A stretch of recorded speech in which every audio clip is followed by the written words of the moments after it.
I'm working in Photoshop, and what comes next? Well, we haven't really spent any time working on this, but just like any document, if you're working in the program, you have to open up a new file. So that's what we're going to do now. If you go to File, New, and this pops up. And just for now, if this, sometimes this is set to the default like US paper size, and that's fine for now, 8.5 by 11. Just make sure you change the resolution to 300 ppi, RGB color, and we're going to do something a little different. Under background contents, change that to transparent and say OK. And there's your document. Little tip, if you hold down the space bar, and of course it's not working because I'm not zoomed in enough, but if you hold down the space bar, you can zoom around.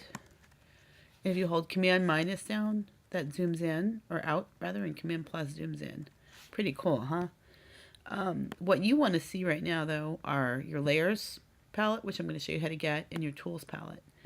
To get the tools palette, if you don't see it, and yours might look like this, and what I did is clicked on these two little arrows to make it look like this.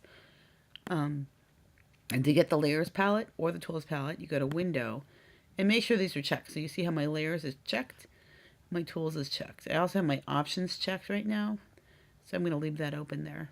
All right, so I'm happy with that.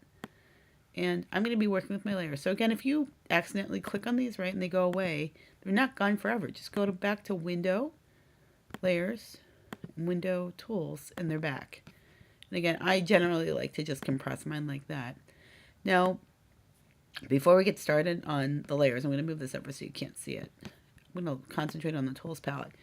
Do you see these little arrows here underneath some of the tools? If you mouse down, so I'm not clicking, I'm mousing down. I'm holding down my mouse button.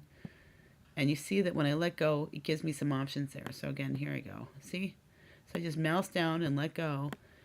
And I can see that some of these have other options. And we're going to be using some of those other options. So be aware of that. So now I'm working on my layers palette. And I'm working on what's called layer 1 right now. And by the way, these little check boxes, that means it's transparent. So if I print this out right now, what I'll get is a white piece of paper. So I'm going to start by making sure I'm going to take layer 1, and I'm going to call it something that it's going to be. I'm going to call it the blue box.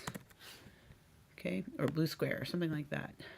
And I'm going to come up here, and I'm going to get the rectangular marquee tool. And I'm going to draw right here. See the little marching ants right there? It's a little rectangle, and it's a selection. I really haven't created anything yet. I've created an area in which to work. And what's cool about this is if I want to make this blue, I bet yours looks like black and white like this right now. If you double click on this, now you have to, this is a color picker. Common mistake people make is they just do that and they're like, okay, why isn't it working? You actually have to pick the color you want. So you see I slide up and down, get a nice blue, say okay, and see there it's not selected. And what's cool about this is because I have a selection, if I go to, let's say for example, the brush tool, which by the way, when I'm working on that, I can change the size of it. I can come in here and you see I can kind of fill this in. It's going to take me forever to do it that way though, so I'll just kind of make it bigger. There we go. Fill this in. And now I have a blue box. Now, as you can see, the problem is I can't draw anything on the outside of it. So when I'm done making my selection, I'm going to go to Select, Deselect, or Command D. And that's no longer there, which is a good thing in this case, but just so you know, if I start drawing, I'm going to start drawing outside of it. Okay, so that's the first shape you're going to get. And second shape you're going to make is going to be a red circle.